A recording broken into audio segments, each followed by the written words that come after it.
আসসালামু আলাইকুম। আপনারা কেমন আছেন? এই যে সকালের নাস্তার বাসন কয়েকটা ছিল, সেগুলো ধুয়ে নিচ্ছি। ধুয়ে আজকে আলু আলু ভাজা করব। এই যে কড়াইয়ের মধ্যে আলু, হলুদ আর লবণ দিয়ে দিচ্ছি, দিয়ে আলু দিয়ে দিচ্ছি। যে ছেলেটার শরীরটা ভালো না, ঠান্ডা লেগেছে ছেলেটার। তো বললো যে মাছ মাংস কিছুই খাবে না, মাছ তো এমনিও খায় না, তো মাংস খাবে না। তো আমি চিন্তা করলাম যে আলু ভেজে দিই। সে আলু ভাজাটা ডাল দিয়ে খেতে খুব পছন্দ করে, তো এই জন্য আলুটা ভাজবো ওর জন্য। আর কালকে তরকারি আছে, সেই তরকারিগুলো একটু গরম করে নেব আমাদের জন্য, আমাদের দুপুরে হয়ে যাবে। এই দেখেন তেলের ছিটা পরে একেবারে মানে তেল তেল হয়ে গেছে পুরো চুলাটা, তাই একটু মুছে দিচ্ছি আমি।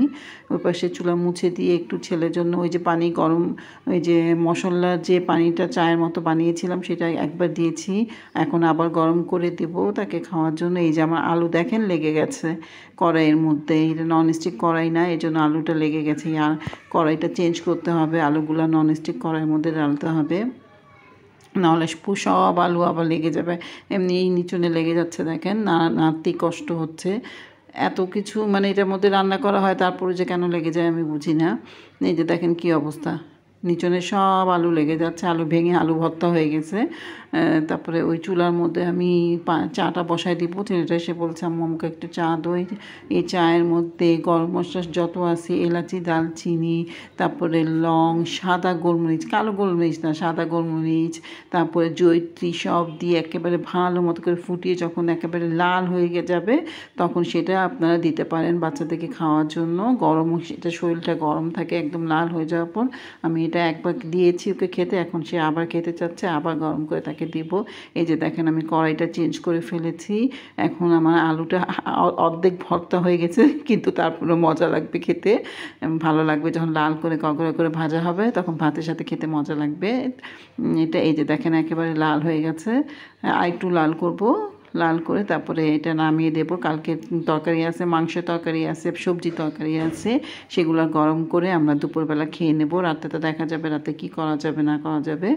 পানি, এই যে চাটা হয়ে গেলে আমার ছেলেকে, আমি চাটাই হয়ে গেছে, আমার ছেলেকে চাটা ঢেলে দিয়ে দেবো। এই যে চাটা, সে মানে কফি খায় অনেক বেশি, কফি কাপে ওকে দিয়ে দিলাম চাটা। এই যে চা দেখা যাচ্ছে না, তবে কালারটা একেবারেই লাল। এই যে আমার কালকের মাংসের তরকারি, এই মাংসের তরকারি আমি গরম করে রাখবো। তারপর আরেকটা সবজি তরকারি আছে, কালকে সেই সবজি তরকারিটাও গরম করে দেবো, গরম করব করে তারপরে দুপুরে আমাদের খাওয়া হয়ে যাবে। কি করব আর, করা তো কিছু নাই। এটাই মানে প্রত্যেক দিন রান্না করতে আমার তো মোটেই ভালো লাগে না, কারোরই মনে হয় ভালো লাগে না, কোনো আপুরই ভালো লাগে না, তারপরে কিছু না কিছু রান্না তো করতেই হয়। সকালবেলা ঘুম থেকে উঠেই কিছু না কিছু রান্না বসাতেই হয়। তো আজকে একটু মানে আরাম পেয়েছি যে রান্না খুব কম হয়েছে, ডাল ভাত আলু ভাজা শুধু, আর এগুলো গরম করে নিয়েছি, এটাতেই হয়ে যাবে। তারপরে টুকিটাকি কাজ তো আছে যেটা করতেই হয়, হেল্পিং হ্যান্ড তো শুধু দুটো কাজ করে যায়, বাকি সব কাজ নিজেকেই করতে হয়। এই যে আমার আজকে তরকারি, দুইটা তরকারি কালকের, একটা তরকারি আজকে খাওয়া হয়ে যাবে।